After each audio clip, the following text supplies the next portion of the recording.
There is a motion at the desk. The Chief Clerk will report the motion. Long moves that the rules of the House be so far suspended so that House Bill number 3412 be recalled from the Committee on Public Safety, Finance, and Policy, be given its second and third readings, and be placed upon its final passage. I recognize the member from Hennepin, Representative Long, to your motion. Thank you, Madam Speaker. House File 3412 is Representative Finke's bill, which was heard in public safety and would prevent us from having secret police operating in the state of Minnesota by preventing police officers from wearing masks. It did not move out of Public Safety Committee, and so that's why we are bringing it to the floor, and I defer to the author, Representative Finke, for further explanation of the bill. I recognize the member from Ramsey, Representative Finke. Thank you, Speaker. Thank you, Leader Long, for the motion. Good afternoon, colleagues. Yes, I'm here to speak to my bill. This bill was heard in public safety last week. It is a bill that would unmask law enforcement agents in the state of Minnesota, whether they are local, state, or federal law enforcement agents. And Madam Speaker, before I move on, I'd like to request a roll call. A roll call has been requested. Seeing 15 hands, there will be a roll call. Representative Finke. Thank you so much. Members, we've all lived through the historic events of the past few months in the state of Minnesota, and however one interprets those events in the state of Minnesota, I am hopeful that we can all agree that law enforcement cannot be conducted in this state on the citizens of Minnesota in the manner in which we have seen. We have seen our communities terrorized, intimidated. We have seen our communities hiding in fear, all because we have law enforcement agents, unidentifiable, wearing masks. Sorry, I got distracted by people laughing at me on the other side. Unidentifiable and shaking up our communities. That was the experience of our constituents on this side of the aisle. Our communities lived in fear and still are of men in masks in unmarked cars with no IDs, walking through the streets, harassing. Madam Speaker, I would love some attention. Members, please take your conversations to the alcoves or to the retiring room. Representative Finke. Thank you. That was the experience of our constituents. And we have heard from law enforcement, we have heard from Republicans that mistakes were made.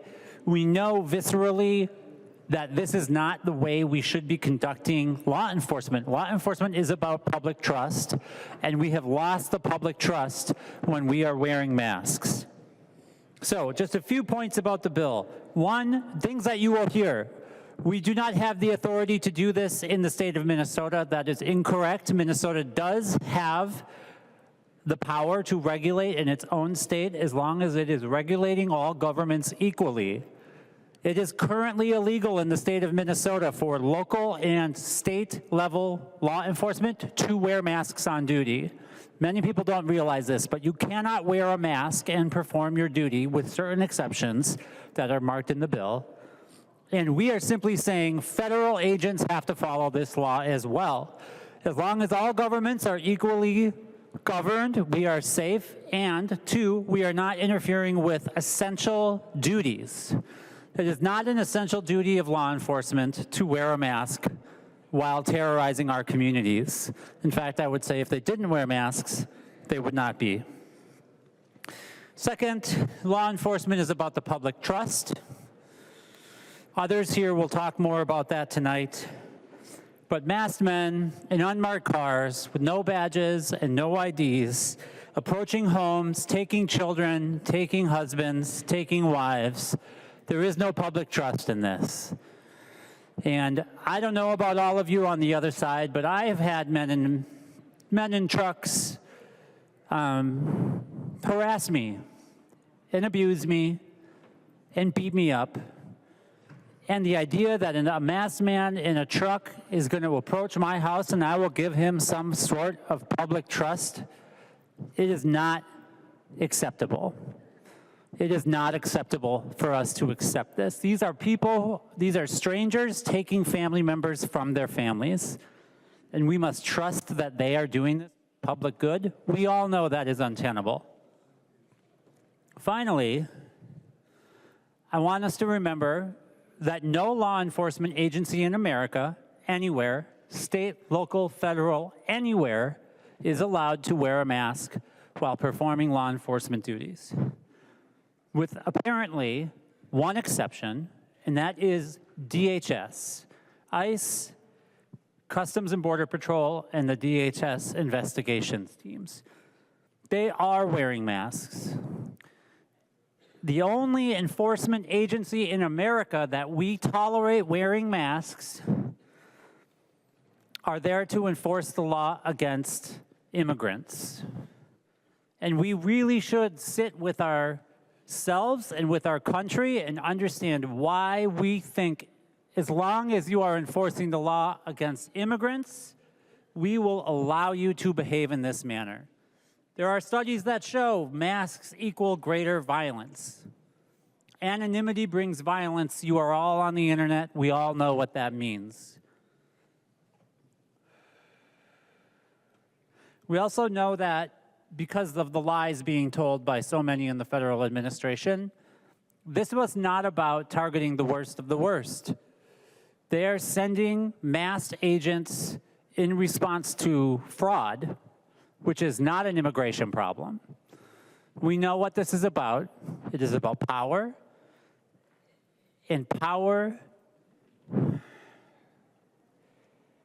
from a secret police agency for the purposes of a single man.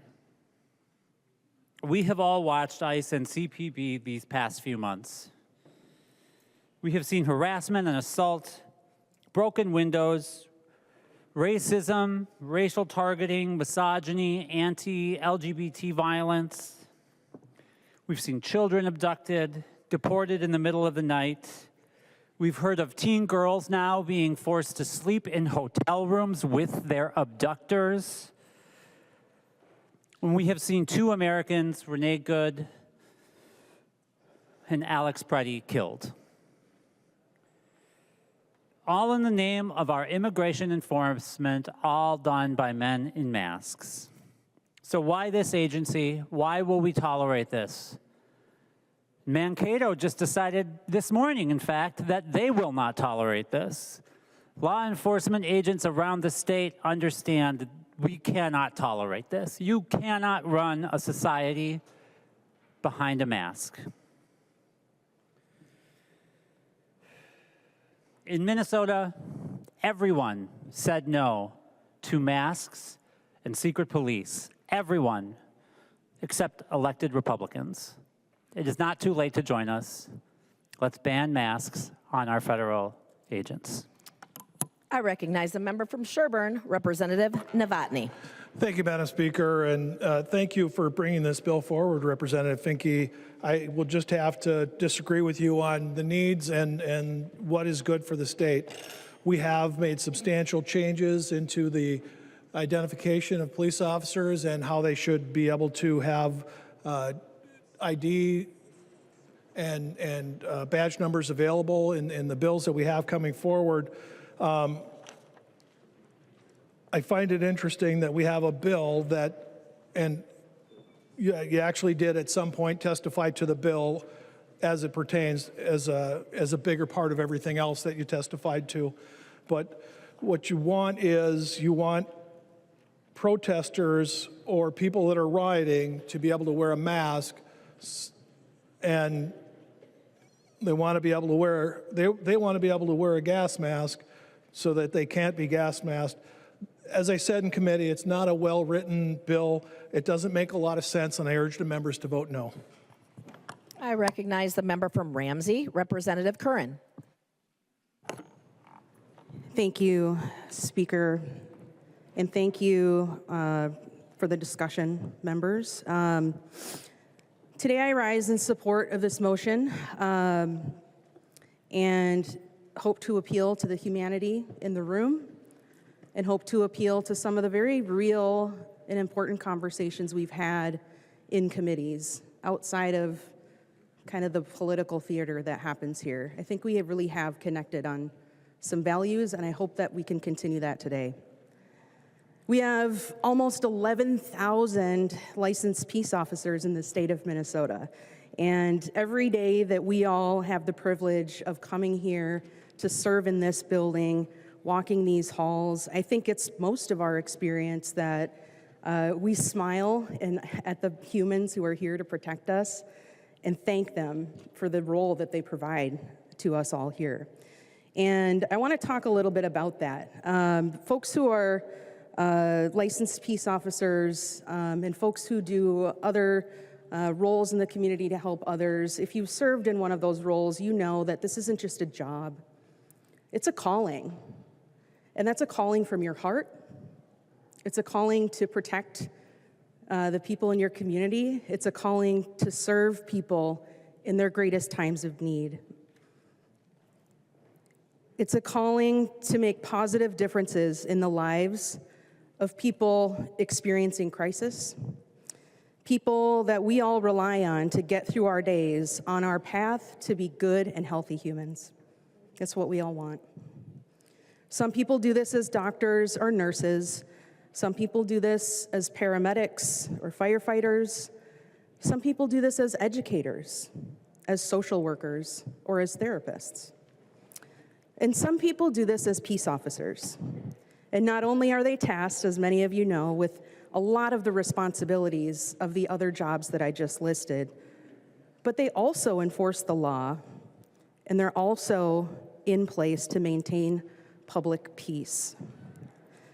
And of all of those responsibilities that peace officers hold in the state of Minnesota and all the roles that they play in our society, there is one so crucial that the license bears its name: peace officer. There is a lot of pride and integrity in being a police officer. Anyone who's gone through the process to become well-educated and understand the laws in Minnesota, anyone who's had the privilege of serving people in the role of peace officer knows that pride and integrity are central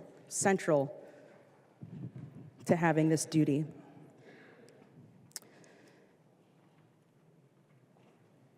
And it's about doing the right thing when no one is looking. That's integrity in general for all of us. And certainly integrity must mean that we want to do the right thing when people are watching. It's taken a lot for Minnesota and states across the country to rebuild trust between communities and police officers and their public safety officials.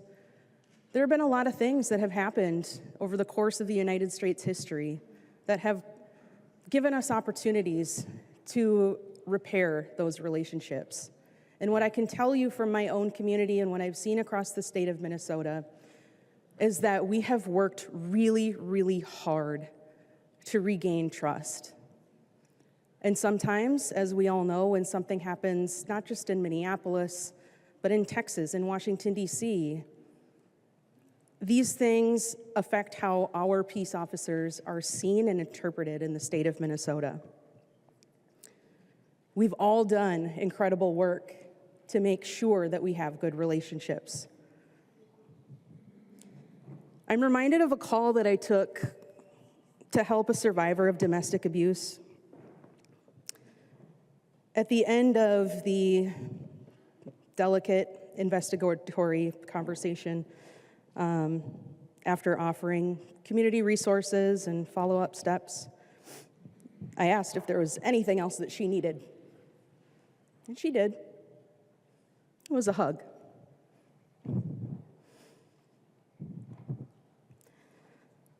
That's the last official action I took as a peace officer in the state of Minnesota. I will never forget that. But I am certain that these moments would not take place anymore if we strip the humanity from a role that often absolutely requires the most human parts of us. We have to have relationships with our community members that are positive and trusting.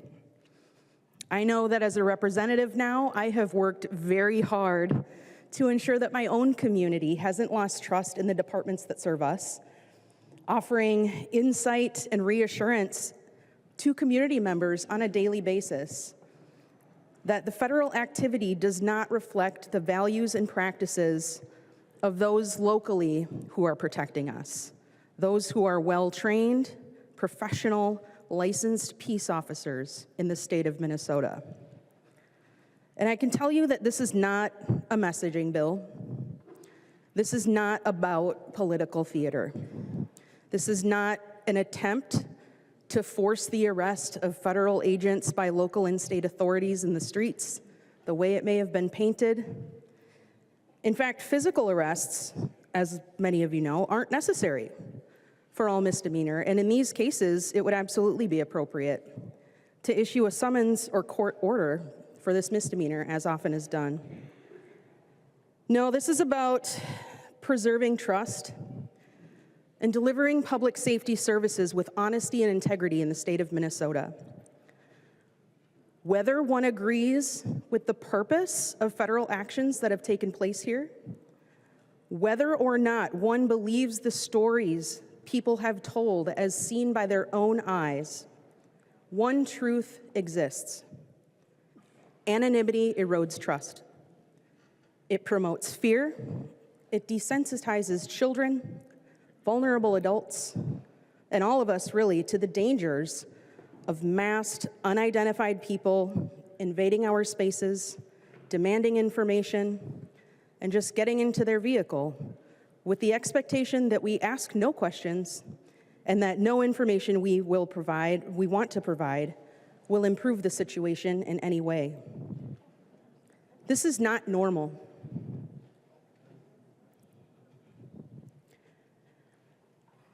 I also grew up in the wake of some quite high-profile kidnappings in Minnesota. I remember when I was in elementary school, someone had to tell my parents that a person obtained information on all of us kids, so we had to be extra careful. Those are the words I understood at the time. Extra careful. Like Mr. Rogers, look for the helpers, right? Don't talk to strangers. Get an adult if you see anything out of the ordinary. If you see something, say something. I remember my sister had to tell my parents that someone called the house after that list of kids was released and just breathed into the phone. We were kids. Just kids. These things were not normal 30 to 40 years ago. And my family was so grateful that growing up we had police officers as neighbors. I was fortunate in those times to feel pretty safe when some really scary things in the world and in my community were happening. And I knew exactly where to go or who to call or who to look for if something strange or dangerous was happening. Now recently, a 12-year-old who I'm very close to in my life told me that through the bedroom window he saw a van pull up at the park near his house. He described people being forcibly taken and thrown into a van, and they sped off. He said he didn't think to tell anybody about it because he just assumed ICE was taking someone. These things are not normal. And what an awful world to grow up in believing that this is status quo. Our constituents are asking for our help. They want to know for sure they can identify and trust people who may be invading their privacy or their rights with or without cause or a warrant. If there is any message being sent by this bill, it's this. Here in Minnesota, we have worked very hard to build a public safety system that people can trust, a profession that people can be proud of. We value the importance, power, and integrity of peace officers in our communities. Anyone coming to conduct business in Minnesota should be held to the same standard that we have all worked hard to build here in our state. I ask you to please join me in supporting the motion. Thank you. I recognize a member from Hennepin, Representative Sencer-Mura. Thank you, Madam Speaker. So one day in January, I got an Amber Alert to my phone, and it was a scary story about a young girl who had gotten taken from a bus stop. And it's interesting, I was thinking about Amber Alerts recently. Representative Norris actually brought a bill to the Transportation Committee wanting to do kind of a similar system of Amber Alerts for people who have been in hit and runs, trying to say, you know, a hit and run is also a terrible thing that everyone in a community or everyone in the state should know about. But, you know, Amber Alerts are really the only thing that we say everyone within this vicinity should know about this, because it is so terrible. A kid, a beloved child from our community has been taken. Oftentimes we don't know who did it, and we need to find them. So I got this Amber Alert in January, a horrific story about a young girl that was taken from a bus stop. And at the same time, I was opening my phone, and daily, sometimes it felt hourly, was getting the same kind of messages about kids in my community. There was one day in January, I started getting messages, and just, I remember one of the words stuck out to me because it said a baby. A baby was taken. A 2-year-old was taken. Myself, Representative Gomez, some of us had the chance to meet with that mom. The mom, you know, her husband and the child were taken. She thought that they were in the Whipple building. They ended up being in Texas. We were trying to use the court system to make sure that the child had basic things like formula, basic things like diapers. You know, I don't know if there's a system at the Whipple building to make sure that there's diapers on hands. No one knows that. No one's been able to answer that question. She didn't know who took them, right? She didn't have any identification for the officers. It was a number of hours before she learned that the baby was at the Whipple building. There was the incident in Representative Cagle's community, the now famous, infamous picture of young Liam that in some ways maybe changed the course of this thing, because I think it got through to some people's humanity.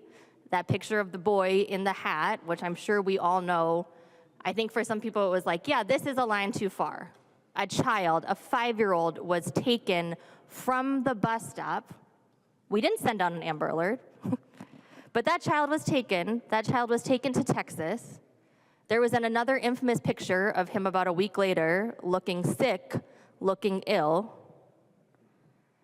And then I just heard this horrific story. You know, Representative Finke talked about there was a young girl who was taken. She was taken, I think she was 16. She was taken to a hotel room. She was in a hotel room with 2 federal agents. You know, I think ICE responded they were 2 female agents. Okay, that still makes me feel really uncomfortable. If I was that parent's mom, I would be horrified. 16-year-old boy from Minnesota was sent to a Christian youth center in Michigan. He was missing from the system for days. His family could not locate him. He was given 6 vaccinations. I don't know if that wakes up anything on your side of the, I don't know, you don't like that, right? Vaccine freedom, 6 vaccinations, I think without his parents' consent, without his consent. So these are beloved children from our community that were kidnapped by masked agents. And without this law or without any accountability, there's not anything saying that this won't happen in the future. You know, I think about the reign of terror that has come down on the children of Minnesota. And I think about the children that are actually taken that have horrific memories of a hotel room, that have horrific memories of being put into a van, horrific memories of being forced onto a plane, horrific memories of being in the Dilley Detention Center for 15, 20, 60 days. This is the stuff of like a Liam Neeson movie, right? Like your kid is taken by masked agents, put into a van. And yet, without this law, without any accountability, we are saying that for some children in our community, we will send out an Amber Alert. We will shut down everything in the state to help find them. And for some children, masked men coming with a van, taking them, that's just okay. And if you think that your children are immune from this kind of fear, I think you're wrong. I think all of our children have been impacted by this. Representative Curran talked about a young child in their life. You know, one day, just last month, I saw my kid, he's making a poster. He was making a protest poster because he had seen protests going by. And I said, you know, what does it say? And he said, it says, keep Yuna safe. Yuna is the name of my child that I brought with me last session, my baby. My 4-year-old had made a sign that says, keep his little sister safe. Because he knows that something is happening, right? Even if he can't voice it. He's been talking a lot more about bad guys in the last month, and I asked him, you know, what do bad guys do? And he said, they take people away. So that's coming into all of our psyches. And the last thing I want to say is just the disappointment that we cannot have a different conversation about this based on what we have all collectively been through here in Minnesota. You know, I think it was the fall, there was this terrible story about a couple in New Hope. And they were in a parking lot. ICE agent gets into this couple's car, doesn't identify themselves. They ask for identification, they ask for what they're doing. The person drives to the police station because they think they're potentially being kidnapped because, again, masked agent won't identify themselves. And then they tried to charge that couple with kidnapping the ICE agent when the couple thought they were being kidnapped because someone got into their car and wouldn't say who they were. You know, and I called Representative Frazier, and I said, you know, God, this is so awful. And I said, you know, I think in Minnesota, we talked about like what was happening with California with the law, and I was like, I just have to think that in Minnesota, given what we have been through this summer, where a masked person came in impersonating an officer and killed our colleague, I think in Minnesota, we're just gonna have to have a different conversation about this. And it's really disappointing that we can't. But given the fear that I think we all feel deeply knowing that people can impersonate people, people are dangerous if we don't know their identity, I hope we still can have that different conversation. Thank you. I recognize the member from Ramsey, Representative Pinto. Thank you, Madam Speaker. And members, thank you, Representative Finke, for bringing this forward. Looking at the bill, members, you'll see this is a pretty simple clarification of our current law and allows several exceptions for law enforcement officers. We want to make sure that they would be able to wear masks.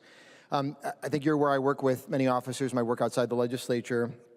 And I know how important it is that those officers be connected to the community. We're really just, they're fellow Americans, right? We're all in the same country. We're all doing the best that we can, and they're given particular responsibilities, particular rights. And it is so critical that they be connected to and part of our communities, and that they have, as been said a number of times, the trust of the public, and that there be transparency and that there be accountability. And I would hope that these would be values across the political spectrum. A reminder, we're talking about law enforcement officers operating our communities, enforcing the law such that we can tell that that's actually what's happening. That the work that they do is actually enforcing the law, and that if in fact there's a violation of the law, there's accountability for that, and that there's transparency. And when they are wearing masks and keeping their identities secret, police who are having secret identity, secret police, that is just what's happening, right?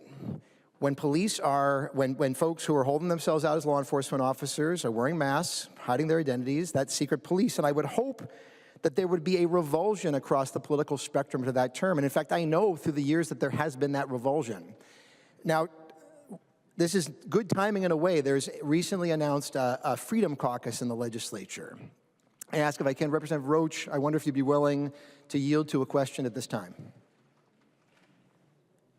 Representative Roach will yield to a question. Representative Pinto. Thank you, Mr. Speaker. So Representative Roach, secret police, can you talk about your feelings on that term in general with respect to this? Thank you, sir. I recognize the member from Dakota, Representative Roach. Thank you, Speaker. I think it's a made-up term used to create political theater. Representative Pinto. Thank you, Madam Speaker.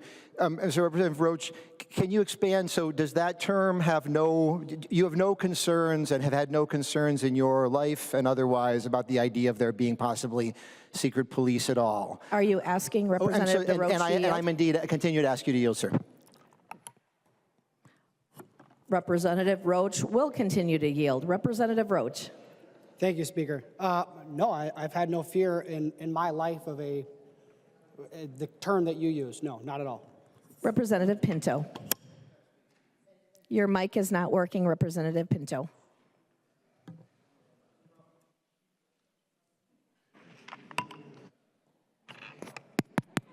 Maybe now? Okay, thank you, Madam Speaker. Representative Pinto. Thank you so much, Madam Speaker. Not sure what's going on there.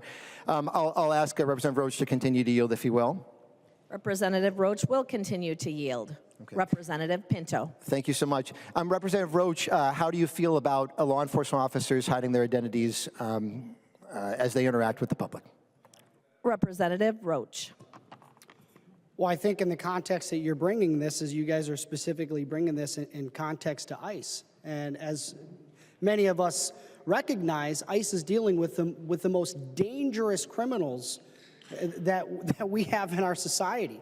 These are members of cartels that are killing people, Americans across the country, and in other parts of the world. So, yeah, in that case, I think it's important for law enforcement, ICE in this particular case, this is why you guys are bringing this up, to be protected so they're not being doxxed and their families aren't being persecuted and attacked with the political violence and the rhetoric that we have in this country. Representative Pinto. Thank you so much, Madam Speaker. I'll ask Representative Roach to continue to yield, if he will. Representative Roach will continue to yield. Representative Pinto. Thanks so much, Madam Speaker. Representative Roach, I guess I was asking, though, in a broader context, I hadn't limited to this, beyond the particular context of this, what do you believe about law enforcement officers wearing masks? Would it be the when officers are dealing with, as you say, those dangerous criminals? Can you just describe that a little more? Representative Roach. Thank you, Speaker. Well, I see what you're doing here, and you're trying to cause more. Again, this is in context. Earlier on, we were talking about not bringing this to be theatrical and to create this again theatrics of what you guys were trying to do, but in good faith. And clearly, your line of questioning is not in good faith, but to create political theater, so your side continue to tell that people or kids are being kidnapped at bus stops, and bad guys are coming and taking Americans or our neighbors. So your line of questioning, I think, is completely absurd. And I think every person in this room wants checks and balances to make sure that people's civil liberties are in place, with exception to the fact that ICE is doing the job and the will of the American people to make sure that our neighbors, American citizens, are safe in the communities that they live. Representative Pinto. Thanks so much, Madam Speaker. And Madam Speaker, members, I want to make sure Representative Roach, I gave him the courtesy of finishing his remarks, and I won't bring up a point of order, but I might ask you, Madam Speaker, if you could caution members not to question motives, people's faith or good faith or bad faith. I would hope we all would be recognizing we're acting in good faith regardless, if you would. Members, I want to remind you to refrain from using personalities in debate or questioning of members. Representative Pinto, you have the floor. Thank you so much, Madam Speaker, and thank you, Representative Roach. Representative Roach, are you saying, when you said that ICE agents are working with the worst of the worst and that's why they need to wear a mask, are you then saying that our hardworking sheriffs, deputies, our law enforcement officers throughout the state, U.S. Marshals and others, that they're not working with the worst of the worst? I'm just trying to understand, since they don't wear masks, unlike the ICE forces that have been invading our state the last 2 months. Representative Pinto, are you asking to Representative Roach to continue to yield? And indeed I am, Madam Speaker. Representative Roach will continue to yield. Representative Roach. Thank you, Madam Speaker.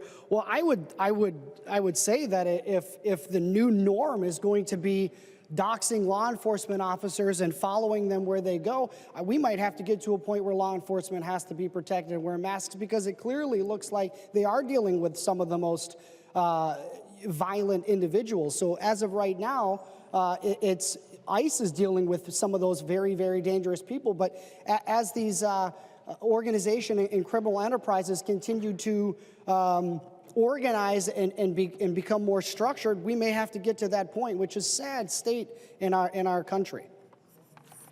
Representative Pinto. Thank you, Madam Speaker. Yeah, and Representative Roach and members, as I think you're aware, I've prosecuted human traffickers, prosecuted folks who've committed extremely dangerous crimes, and those law enforcement officers interacted with them were not wearing masks.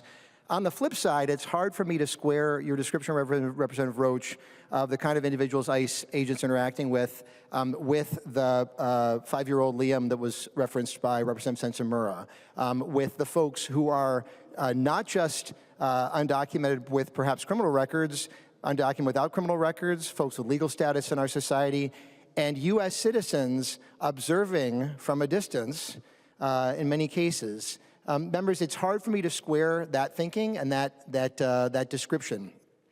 Members, for many years, we have heard the term secret police used by those on the right as a term of great concern, and I think by those of us on the progressive side as well as being significant concern. I will say that many of us, I think, viewed this as something that actually could achieve quite a lot of consensus.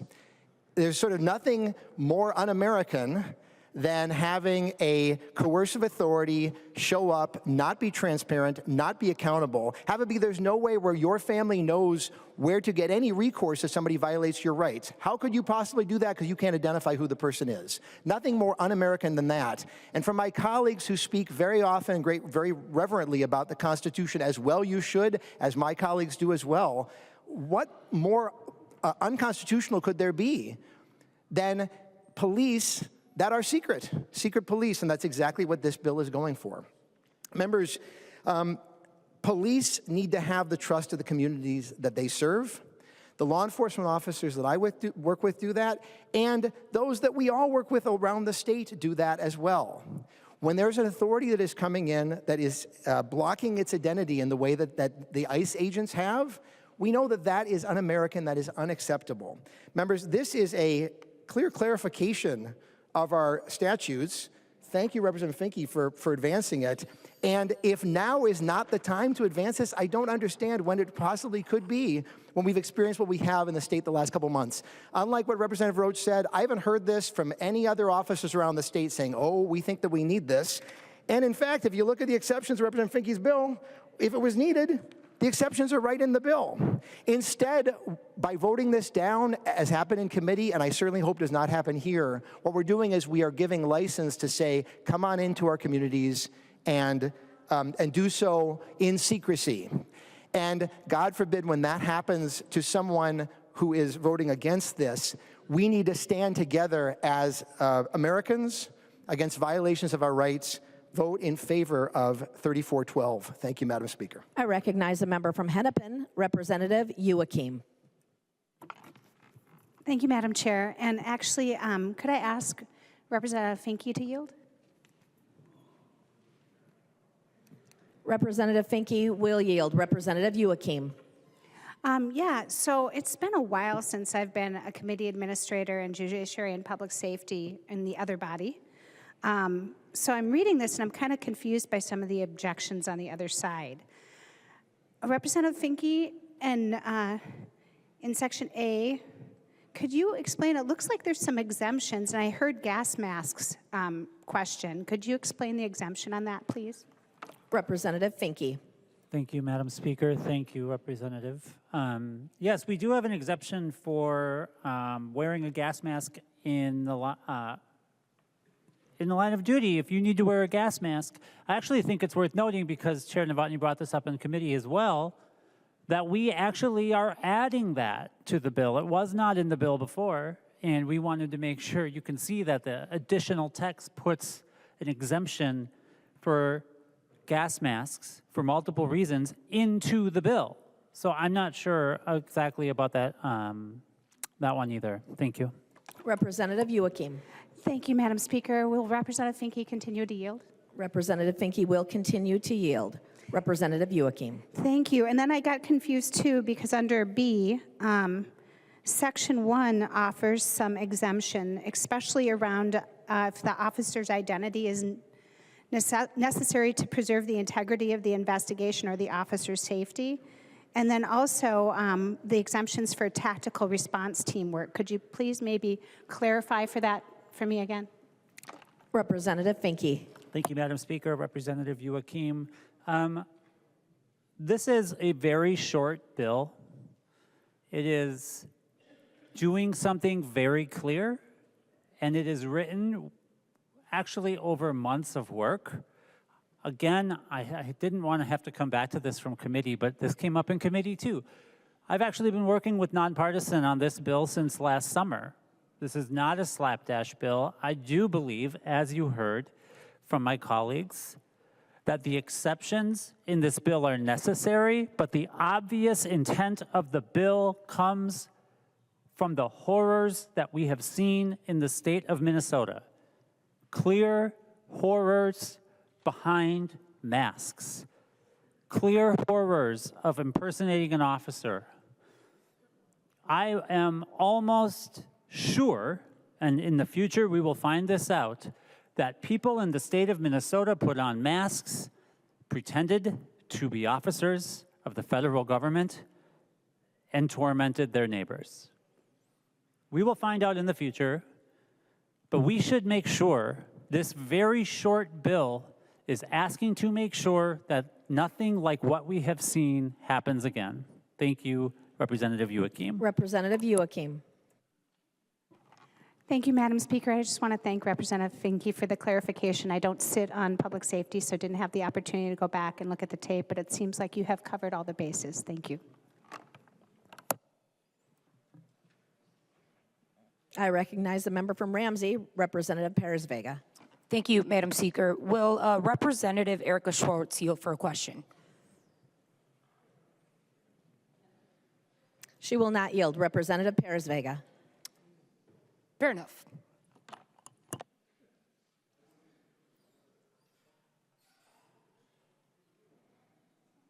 I recognize the member from Anoka, Representative Niska.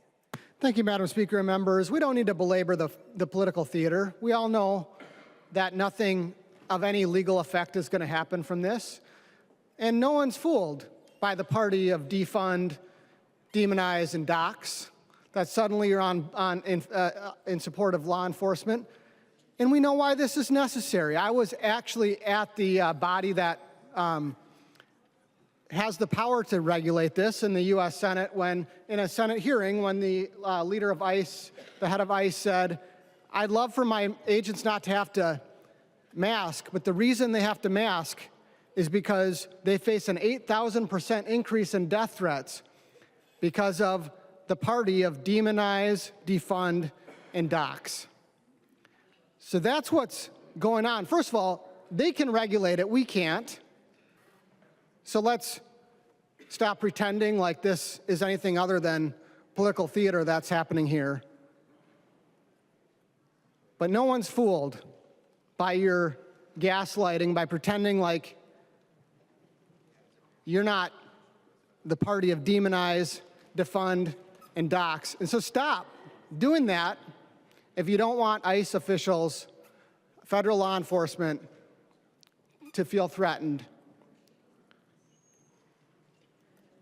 Members, we don't have a problem here in the state of Minnesota with anyone we can regulate, anyone we have the power to regulate.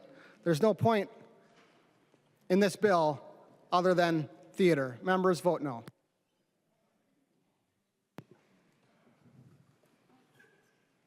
I recognize the member from Hennepin, Representative Long. Thank you, Madam Speaker. Madam Speaker, policing is a public trust, and we grant extraordinary powers to police officers, whether they be federal, state, or local, and in response, we deserve from the public to be able to trust those individuals. And we know that in circumstances where you can't identify who is operating in our communities, that erodes that trust. And that is why no state or local law enforcement agency wears masks, nor do they support wearing masks. If somebody is taking your coworker, your friend, in ski masks and tactical gear and putting them into an unmarked vehicle, Do we really want members of the public to be asking, is that law enforcement or is that a kidnapping? When people are taking your family members or your friends, do we really want members of the public to not know who to call, where to look, how to find their friends or loved ones? This is the bare minimum we should expect from law enforcement operating in our communities. Identification is a critical part of what it means to be law enforcement in a democracy. And that is why our local and state law enforcement have spoken out against masked agents operating in our communities. None of them wear masks. And guess what? All of them operate with dangerous criminals every single day. So do our prosecutors, like Representative Pinto. So do our judges. It was suggested on the floor that, well, maybe we should have everyone start wearing masks. Maybe local law enforcement, maybe prosecutors, maybe judges, maybe we should have secret courts, right? Is that really the America that we believe in? No. We cannot have secret police operating in our communities. And guess what? It makes local law enforcement's job harder, because in my city and many other cities, members of the public were calling the local police saying, I think somebody was kidnapped in my block. I don't know. How do they know? When there's an unmarked vehicle, when there are unmarked law enforcement, they don't know if it's kidnapping, they don't know if it's law enforcement. The public doesn't want secret police operating in our state. We sure can regulate even-handedly for law enforcement that is operating in our state, as this bill does. Members, this should not be a hard vote. If you are conservative, you should not want secret police. If you are progressive, you should not want secret police. Please vote for Representative Finke's. The clerk will take the roll.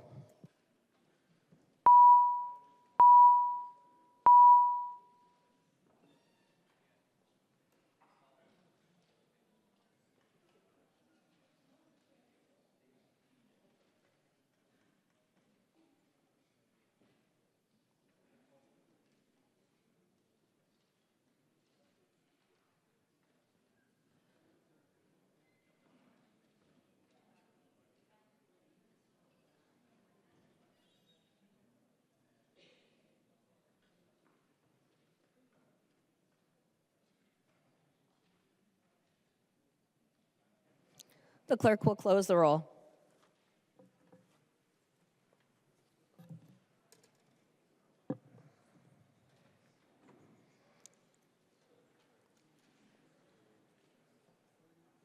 There being 66 ayes and 64 nays, the motion does not pass.